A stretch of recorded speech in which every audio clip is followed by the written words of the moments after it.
ઉદાહરણનો 2.6 નંબરનો દાખલો. તો જુઓ, ઉદાહરણનો 2.6 નંબરનો દાખલો, જેની રકમ શું કહે છે કે એક દ્રવ્યના અણુને, હવે દ્રવ્યનો અણુ અહીંયા આપેલો છે દોસ્તો. હવે એક દ્રવ્યના અણુની ડાયપોલ મોમેન્ટ, તો આ ડાયપોલ મોમેન્ટ છે 10⁻29 કુલમ ઇન્ટુ મીટર જેટલી ડાયપોલ મોમેન્ટ, એટલે કે કાયમી વિદ્યુત ડાયપોલ ચાક માત્રા. ડાયપોલ મોમેન્ટ એટલે ડાયપોલ ચાક માત્રા, વિદ્યુત ચાક માત્રા. હવે આ દ્રવ્યનો એક મોલ જથ્થો, તો આ દ્રવ્યનો એક મોલ જથ્થાને કેટલા 10⁻6 વોલ્ટ પર મીટર મૂલ્યના પ્રબળ વિદ્યુત ક્ષેત્રમાં મૂકવામાં આવેલ છે અથવા તો ધ્રુવીભૂત કરેલ છે. તો ક્ષેત્રની દિશા એકાએક 60 ડિગ્રીના કોણે બદલવામાં આવે છે. હવે ક્ષેત્રની દિશા બદલવામાં આવી, ધ્રુવીભૂત થયેલા બધા જ ડાયપોલની દિશા કરતાં 60 ડિગ્રીના કોણે કરવામાં આવી. બરોબર. તો આ દ્રવ્યની ડાયપોલ ક્ષેત્રની નવી દિશામાં ગોઠવાતા મુક્ત થતી ઉષ્માની ગણતરી કરો. હવે શું થાય છે દોસ્તો, તો બધા ડાયપોલ નવી દિશામાં ગોઠવાય ને, જ્યારે ડાયપોલને વિદ્યુત ક્ષેત્રમાં મૂકવામાં આવે, ત્યારે વિદ્યુત ડાયપોલ વિદ્યુત ક્ષેત્રની દિશામાં ગોઠવાય.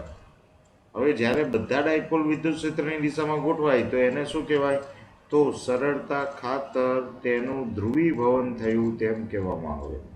સરળતા ખાતર આપણે શું કહી શકીએ, તો નમૂનાનું 100% ધ્રુવીભવન થયું એમ કહેવાય. બરોબર, બધા ડાયપોલ વિદ્યુત ક્ષેત્રની દિશામાં ગોઠવાય ત્યારે. હવે અહીંયા એકાએક વિદ્યુત ક્ષેત્રની દિશા બદલવામાં આવી છે. હવે વિદ્યુત ક્ષેત્રની દિશા કેટલી ડિગ્રી કરવામાં આવી, તો 60 ડિગ્રી.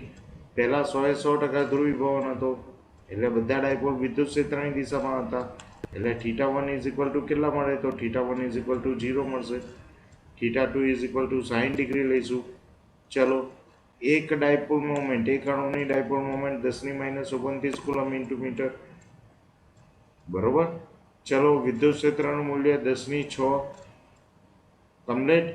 તો હવે હા, એક મોલમાં કેટલા અણુઓ આવેલા છે, તો 6 × 10⁻23 અણુઓ.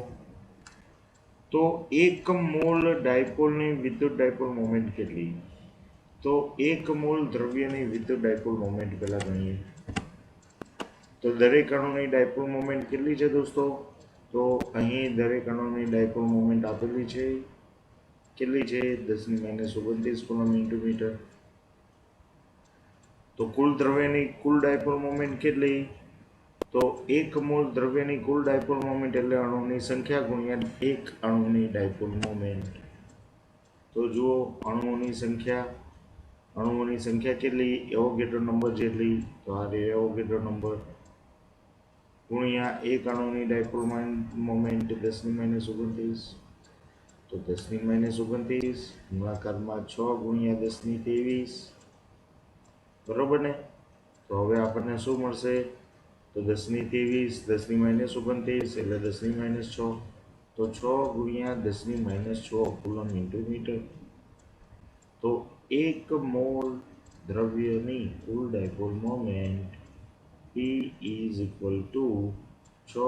10⁻6 કુલમ ઇન્ટુ મીટર જેટલી મળે. કમ્પ્લીટ દોસ્તો. બરોબર ને. ચલો, હવે આપણે એને આગળ જોઈ લઈએ. તો હવે આપણે એને ક્યાં મૂકવાનું છે, તો આ ડાયપોલ મોમેન્ટ એટલે કે ડાઇલેક્ટ્રિક પદાર્થને આપણે ક્યાં મૂકીએ છીએ, તો ડાઇલેક્ટ્રિક પદાર્થને વિદ્યુત ક્ષેત્રમાં રાખીએ છીએ. તો ડાઇલેક્ટ્રિક પદાર્થને વિદ્યુત ક્ષેત્રમાં રાખવામાં આવે તો કેટલા છે વિદ્યુત ક્ષેત્રનું મૂલ્ય, તો વિદ્યુત ક્ષેત્રનું મૂલ્ય અહીંયા 10⁶ આપેલા છે. હવે ડાયપોલ પહેલા કેવી રીતના ગોઠવાયેલા છે, તો વિદ્યુત ક્ષેત્રની દિશામાં, તો θ1 0 ડિગ્રી. વિદ્યુત ક્ષેત્ર સાથે 0 ડિગ્રીનો કોણ બનાવે. θ2 કેટલા ડિગ્રી, તો વિદ્યુત ક્ષેત્રની દિશા બદલાઈ 60 ડિગ્રી થઈ ગઈ. તો હવે બધા ડાયપોલ એ જ દિશામાં ગોઠવાશે. તો θ2 60 ડિગ્રી. तो જોઈ લો દોસ્તો θ1 ઇઝ ઇક્વલ ટુ 0 ડિગ્રી, તો θ1 ઇઝ ઇક્વલ ટુ 0 ડિગ્રી.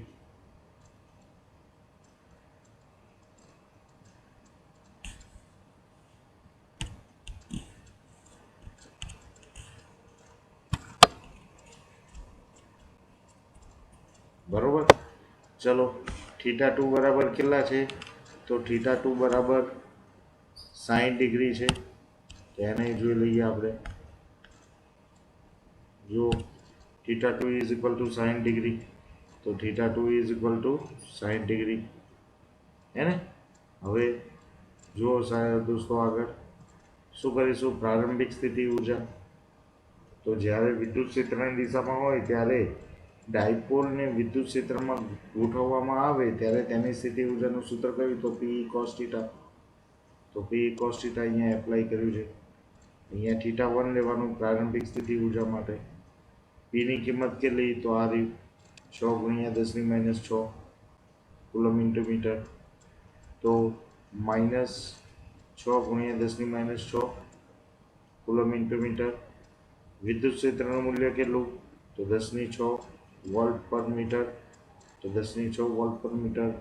10⁶ 10⁻6 ઉડી ગયા. થીટા કેવો છે? θ1 ઇઝ ઇક્વલ ટુ 0 ડિગ્રી. તો θ1 0 ડિગ્રી મૂકતા cos 0 બરાબર કેટલા થાય? 1. માટે પ્રારંભિક ઉર્જા કેટલી મળે? તો પ્રારંભિક ઉર્જા -6 જૂલ. બરોબર. હવે અંતિમ સ્થિતિ ઉર્જા ગણો. તો અંતિમ સ્થિતિ ઉર્જા માટે શું થઈ જશે? તો અંતિમ સ્થિતિ ઉર્જા એટલે UF. બરોબર. તો UF is equal to -P cos θ2, કારણ કે પછીની સ્થિતિ 60 ડિગ્રી કોણની છે. માટે અંતિમ સ્થિતિ ઉર્જા, તો અંતિમ સ્થિતિ ઉર્જા UF is equal to -P cos θ2, -P cos θ2. બરોબર. પીની કિંમત કેટલી? તો 6 ગુણ્યા 10⁻6 કુલમ ઇન્ટુ મીટર. તો 6 ગુણ્યા 10⁻6 કુલમ ઇન્ટુ મીટર. કમ્પ્લીટ. ચલો ઈની કિંમત 10⁶, 10⁶ અને 10⁻6 ઉડી ગયા. cos θ2, θ2 60 ડિગ્રી, તો cos 60 ડિગ્રી. બરોબર. cos 60 ડિગ્રી બરાબર 1/3 થશે. તો cos 60 ડિગ્રીની જગ્યાએ 1/3 મૂકવામાં આવે તો 3 દુ 6. તો અહીંયા 6 ઉડી જશે ને અહીંયા કેટલા આવશે? 3 આવશે. તો જવાબ આપણને કેટલો મળે? UF is equal to 3 joule. બરોબર. હવે મુક્ત થતી ઉર્જા જોવાની છે.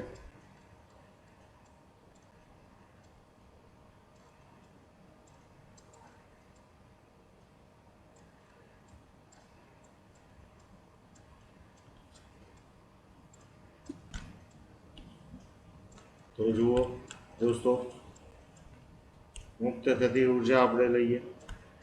તો મુક્ત થતી ઉર્જા એટલે સ્થિતિ ઉર્જામાં થતો ફેરફાર, એટલે અંતિમ સ્થિતિ ઉર્જા માઇનસ પ્રારંભિક સ્થિતિ ઉર્જા. તો delta you is equal to અંતિમ સ્થિતિ ઉર્જા UF માઇનસ UI. તો હવે UF minus UI is equal to -3. UF ની કિંમત, તો UF ની કિંમત -3. બરોબર. ચલો UI ની કિંમત કેટલી? તો UI ની કિંમત -6. તો UI ની કિંમત -6. તો 6 માંથી 3 જાય તો 3 જૂલ. તો આપણને કુલ ઉર્જા કેટલી મળે? તો જુઓ 3 જૂલ અહીંયા કુલ ઉર્જા મળે. ખ્યાલ આવી ગયો? બરોબર. હવે આટલી ઉર્જા શું થાય? તો ઉષ્મા ઉર્જા સ્વરૂપે, એટલે ડાયપોલ જ્યારે વિદ્યુત ક્ષેત્રમાં ગોઠવાય, ડાયપોલ જ્યારે વિદ્યુત ક્ષેત્રની દિશામાં ગોઠવાય બધા ડાયપોલો, ત્યારે તેમાં ઉષ્મા ઉર્જા સ્વરૂપે મુક્ત થતી ઉર્જા છે. બરોબર. જોઈ લો. આમ સ્થિતિ ઉર્જામાં ઘટાડો થાય છે. સ્થિતિ ઉર્જામાં ઘટાડો થાય છે જે ડાયપોલની ગોઠવણીમાં દ્રવ્ય દ્વારા ઉષ્મા રૂપે મુક્ત થતી ઉર્જાના સ્વરૂપે હોય છે. કમ્પ્લીટ. બરોબર ને? તો દોસ્તો આ હતો આપણો દાખલા નંબર 2.6.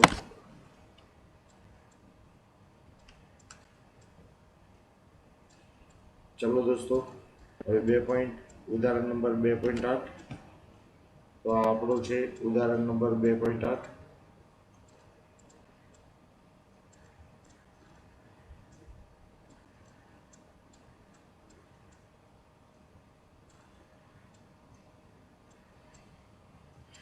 હવે જુઓ, હવે આપણને ઉદાહરણ નંબર 2.8માં આપવામાં આવ્યું કે ડાઇલેક્ટ્રિક અચળાંક કે ધરાવતા દ્રવ્યના એક ચોસલાનું ક્ષેત્રફળ સમાંતર પ્લેટના કેપેસિટરની પ્લેટ જેટલું જ છે, પરંતુ તેની જાડાઈ 3/4 ડી જેટલી છે, જ્યાં ડી એ બે પ્લેટ વચ્ચેનું અંતર છે.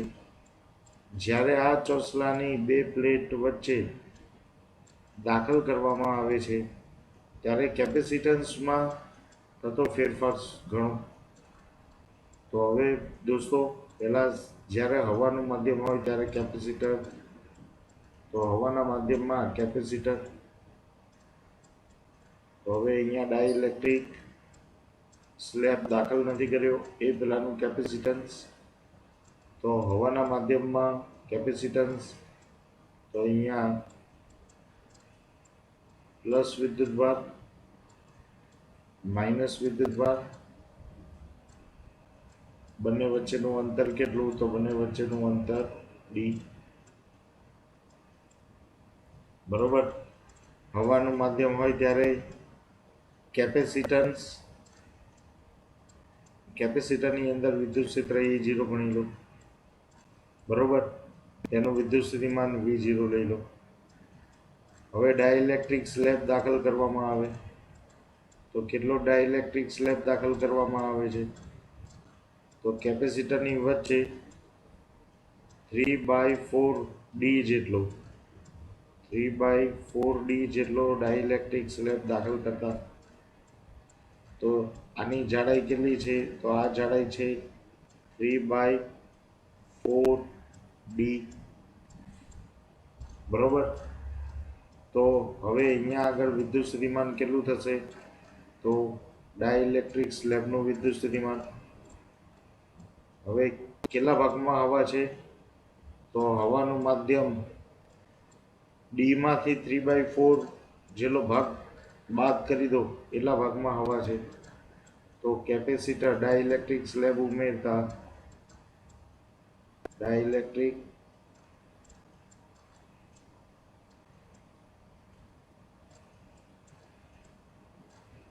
સ્લેબ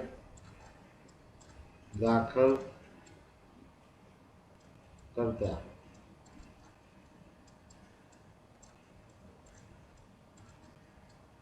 હવાનું માધ્યમ કેટલા ભાગમાં છે? તો હવા ડી માઇનસ 3/4 ડી જેટલા ભાગમાં મળે. તો હવે કેટલો ભાગ થાય? તો ઇઝ ઇક્વલ ટુ D/4.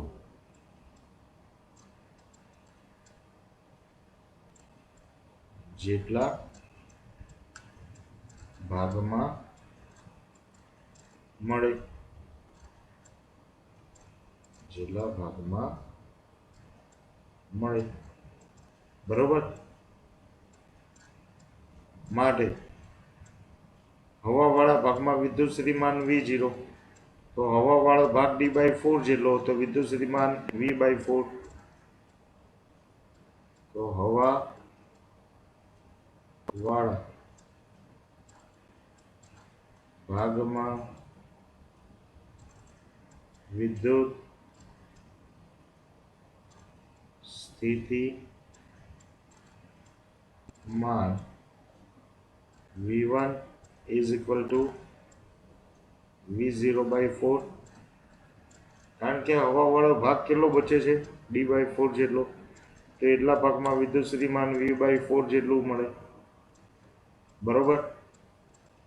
ચલો, ડાઇલેક્ટ્રિક વાળા ભાગમાં વિદ્યુત સ્થિતિમાન હવાવાળા ભાગના વિદ્યુત સ્થિતિમાન કરતા કેમાં ભાગનું થઈ જાય? બરોબર. તો dielectric slab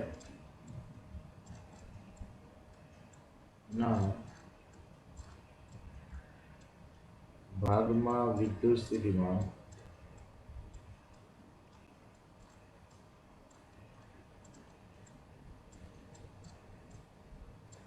V2 is equal to પહેલા તો સ્લેબની જાડાઈ કેટલી છે 3/4. હવે જેટલા સ્લેબની જાડાઈ હોય એટલા ભાગમાં વિદ્યુત સ્થિતિમાન હવા કરતા કેટલું થઈ જાય તો કેમાં ભાગનું, તો હવાનું વિદ્યુત સ્થિતિમાન V0 તો એના કરતા કેમાં ભાગનું. કે એ ડાઇલેક્ટ્રિક અચળાંક, જ્યાં કે ઇઝ ઇક્વલ ટુ ડાઇલેક્ટ્રિક અચળાંક. બરોબર. હવે ચલો, હવે ડાઇલેક્ટ્રિક સ્લેબમાં જ્યારે હવા હતી ત્યારે વિદ્યુત ક્ષેત્ર કેટલું, તો ડાઇલેક્ટ્રિક સ્લેબમાં જ્યારે હવા હતી ત્યારે વિદ્યુત ક્ષેત્ર તો એ જોઈ લઈએ. E0 is equal to V0/d. બરોબર. V0 એ શું છે, તો હવાનું માધ્યમ હતું એ વખતનું વિદ્યુત સ્થિતિમાન. ડાઇલેક્ટ્રિક સ્લેબ દાખલ કરવામાં આવે તો બે પ્લેટ વચ્ચેનું કુલ વિદ્યુત સ્થિતિમાન કેટલું થાય, તો બે પ્લેટ વચ્ચેનું કુલ વિદ્યુત સ્થિતિમાન V is equal to V1 વત્તા V2.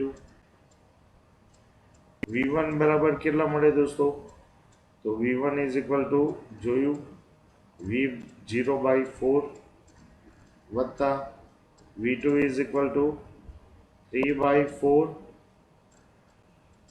Into V0/k. બરોબર દોસ્તો. તો જોઈ લો પરિણામી વિદ્યુત સ્થિતિમાન. તો ડાઇલેક્ટ્રિક અંદર વિદ્યુત ક્ષેત્ર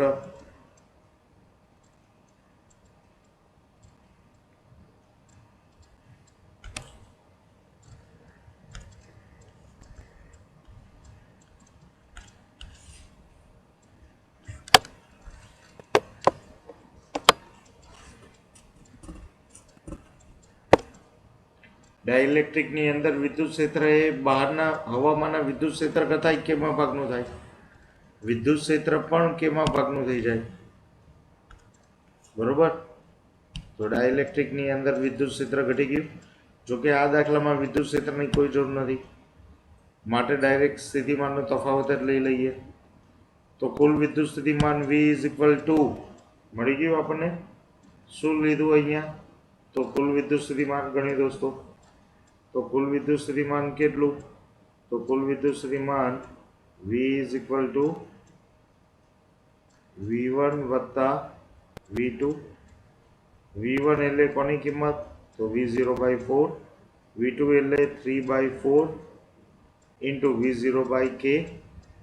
V0 ને કોમન કાઢો તો જુઓ V0 કોમન, V0 કોમન કાઢીએ એટલે શું રહે, તો લસા લેવો પડે. તો V0 કોમન કૌંસની અંદર રહે 1/4 વત્તા 3/4k. લસા લઈ લો એટલે શું મળે આપણને, તો V0 લસા લો એટલે કે અહીંયા આવી જાય તો k વત્તા 3/4k. બરોબર.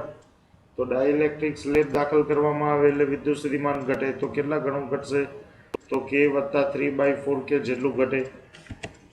તો જુઓ આમ સ્થિતિમાનનો તફાવત k વત્તા 3/4k જેટલો ઘટે છે. ખ્યાલ આવી ગયો દોસ્તો. બરોબર.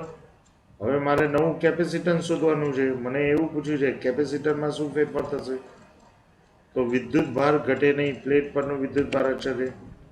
તો પ્લેટો પરનો વિદ્યુત ભાર બદલાતો નથી. ચલો, તો capacitance C is equal to, તો C ઇઝ ઇક્વલ ટુ વિદ્યુત ભાર બદલાય નહીં, નવું વિદ્યુત સ્થિતિમાન V મળ્યું તો નવું કેપેસિટન્સ C બરાબર Q0/V. V ની કિંમત, તો V ની કિંમત કેટલી છે, તો V ની કિંમત હમણાં જ આપણે જોઈ ગયા કે V is equal to V0 k plus 3/4k. આ કિંમત મૂકી દો. તો આ કિંમત મૂકતા શું થાય, तो जुओ C is equal to Q0 V ની કિંમત મૂકતા તો Q0 ના છેદમાં V0 આવે કૌંસમાં K પ્લસ 3 છેદનો છેદ ક્યાં જાય અંશમાં તો 4K ઉપર એટલે આપણને કયું સમીકરણ મળે તો આ સમીકરણ મળે બરોબર હવે Q0 by V0 is equal to C0 માટે C is equal to 4K છેદમાં K પ્લસ 3 ઇન્ટુ C0 કેમ કારણ કે C0 is equal to Q0 by V0 તો જોઈ લો દોસ્તો આવી ગયો આપણો જવાબ બરોબર તો અહીંયા શું થાય છે તો કેપેસિટન્સમાં વધારો થાય છે 4K ગુણાકારમાં છે માટે કેપેસિટન્સમાં શું થાય છે તો વધારો થતો હોય છે બરોબર મિત્રો ચલો દોસ્તો આગળનો દાખલો 2.9 તો ઉદાહરણ નંબર 2.9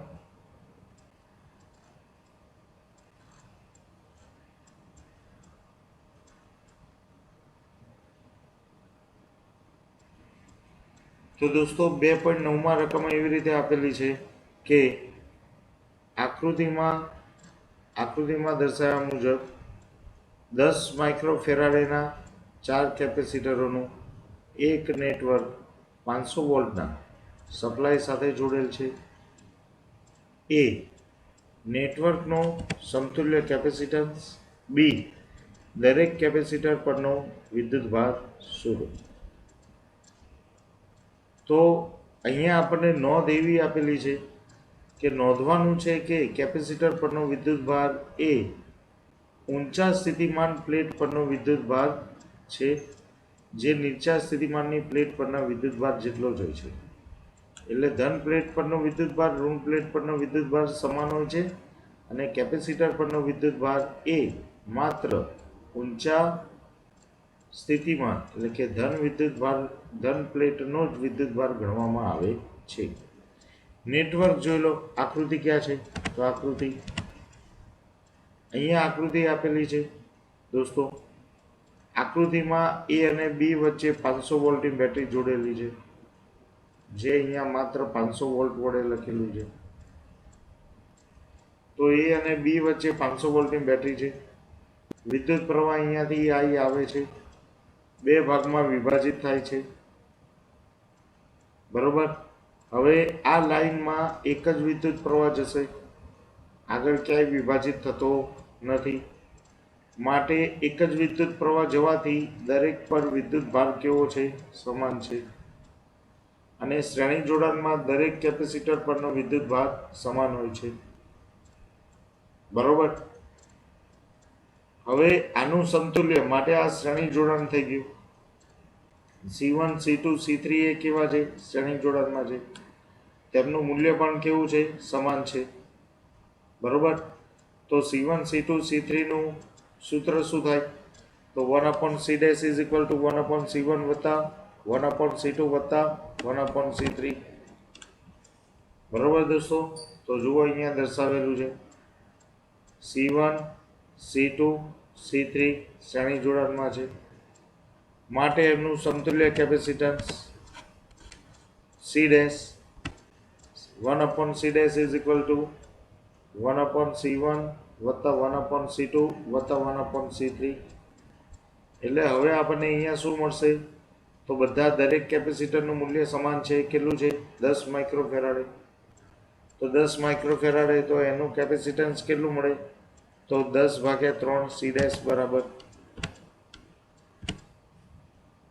બરાબર તો સમતુલ્ય કેપેસિટન્સ કેટલું મળે છે 10/3 જ્યારે 3 સમાન કેપેસિટરોને શ્રેણીમાં જોડેલ હોય તો સમતુલ્ય કેપેસિટર એ કેપેસિટરના મૂલ્ય છેદમાં તેની સંખ્યા જેટલું હોય તો અહીંયા 3 સમાન કેપેસિટરો શ્રેણીમાં જોડેલા હતા 3 સમાન કેપેસિટરો શ્રેણીમાં જોડેલા હતા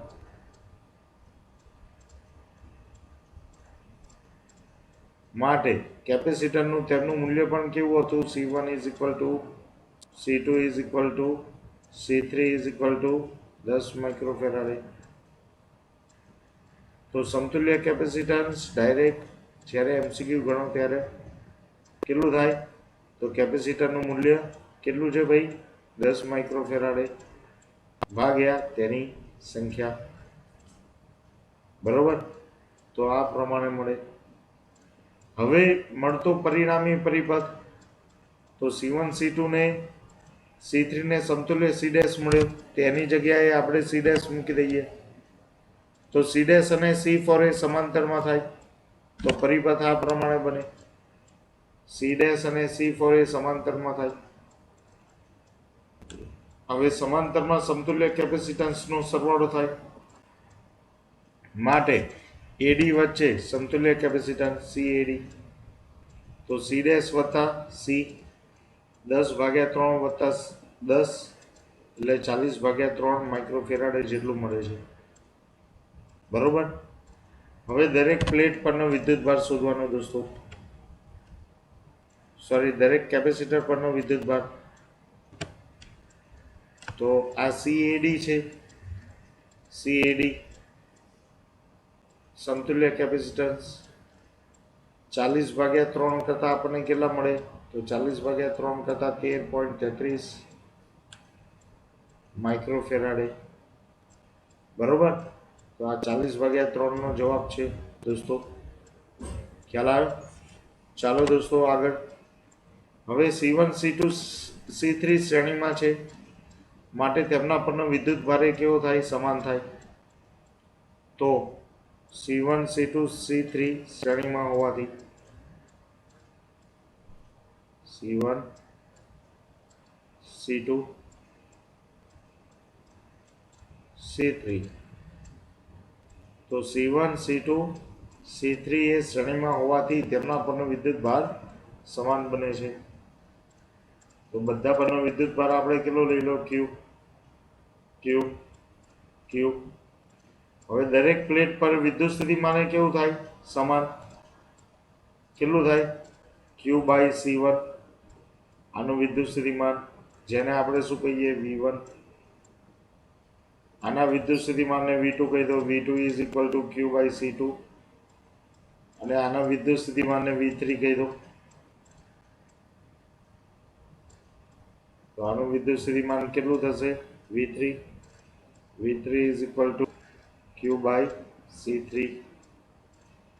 હવે આ બધા વિદ્યુત સ્થિતિમાનોનો સરવાળો શ્રેણી જોડાણમાં જોડેલા કેપેસિટરોના વિદ્યુત સ્થિતિમાનનો સરવાળો, એટલે V1 વત્તા V2 વત્તા V3 ઇઝ ઇક્વલ ટુ બે છેડા વચ્ચેનું વિદ્યુત સ્થિતિમાન. તો બે છેડા વચ્ચેનું વિદ્યુત સ્થિતિમાન કેટલું? તો જુઓ દોસ્તો,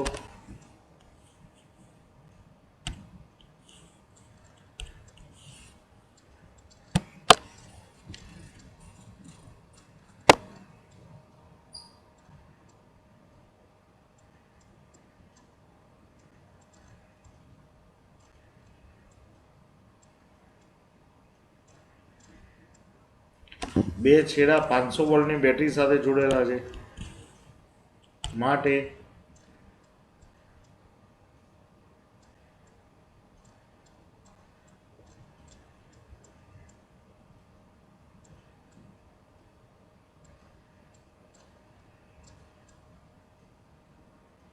સમાંતર જોડાણમાં વિદ્યુત સ્થિતિમાન સમાન થાય. તો C4 ના બે છેડા વચ્ચે પણ વિદ્યુત સ્થિતિમાન 500 વોલ્ટ. C1 C2 C3 ના આ બે અંતિમ છેડાઓ વચ્ચે પણ વિદ્યુત સ્થિતિમાન 500 વોલ્ટ શ્રેણીમાં છે માટે V1 ઇઝ ઇક્વલ ટુ કેટલા લઈ લો? તો V1 is equal to Q/C1. V2 is equal to Q/C3 અને V3 is equal to V2 is equal to Q/C2 અને V3 is equal to Q/C3. ચલો તેમના પરના વિદ્યુતભાર સમાન માટે AB બીસી અને સીડી વચ્ચેના વિદ્યુત સ્થિતિમાનના તફાવત અનુક્રમે. બરોબર, આવી ગયા કમ્પ્લીટ દોસ્તો? ખ્યાલ આવી ગયો?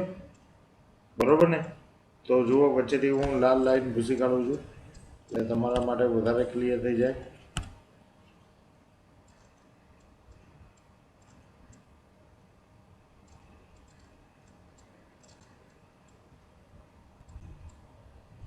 બરોબર મિત્રો? હવે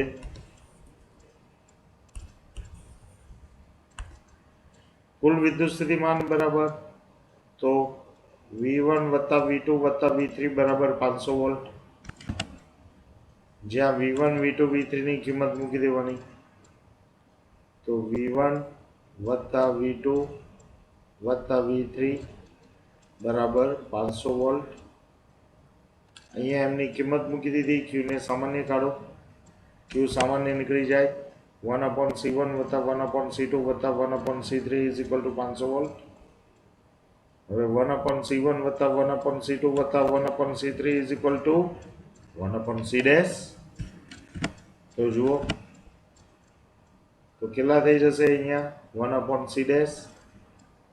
હવે 1/C ડેશ ને આ બાજુ લઈ જાઓ તો Q ઇઝ ઇક્વલ ટુ 500 ગુણ્યા C ડેશ. C ડેશ ની કિંમત કેટલી? તો 10/3 ગુણ્યા માઇક્રોફેરાડે. 10/3 માઇક્રોફેરાડે. માઇક્રોફેરાડે એટલે 10⁻6. આવી ગયા? બરોબર? તો હવે શું થાય? 5/3 કરો તો કેટલા આવે? 1.7 જેવો જવાબ આવે. તો એકરૂપ 1.7 ગુણ્યા 10 ની કેટલા? -3 કુલમ. તો C1 C2 C3 પરનો વિદ્યુત ભાર કેટલો? તો C1 C2 C3 પરનો વિદ્યુત ભાર 1.7 ગુણ્યા 10⁻3 કુલમ.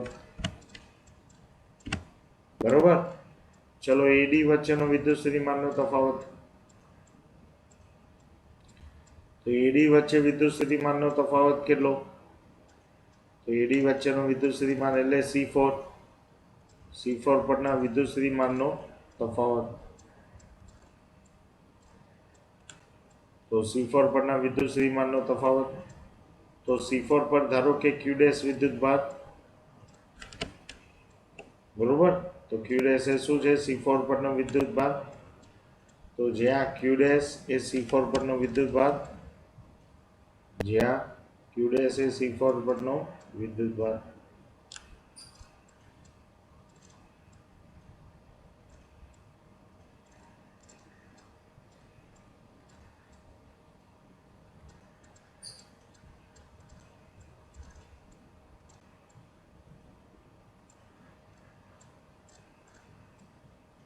બરોબર? હવે C4 ને 500 જોડે ગુણાકારમાં લઈ જાઓ. C4 ની કિંમત કેટલી? 10 માઇક્રોફેરાડે. એટલે 10 ગુણ્યા 10⁻6. બરોબર? શું મળશે આપણને જવાબ Q ડેશ પરનો? તો Q dash is equal to 5 ગુણ્યા 10⁻3 કુલમ. તો C4 પરનો વિદ્યુત ભાર 5 ગુણ્યા 10⁻3 કુલમ જેટલો મળે. બરોબર મિત્રો? તો જોઈ લેજો. આ એ આપણા માટે દાખલો છે. ઉદાહરણ નંબર 2.9. ઓકે.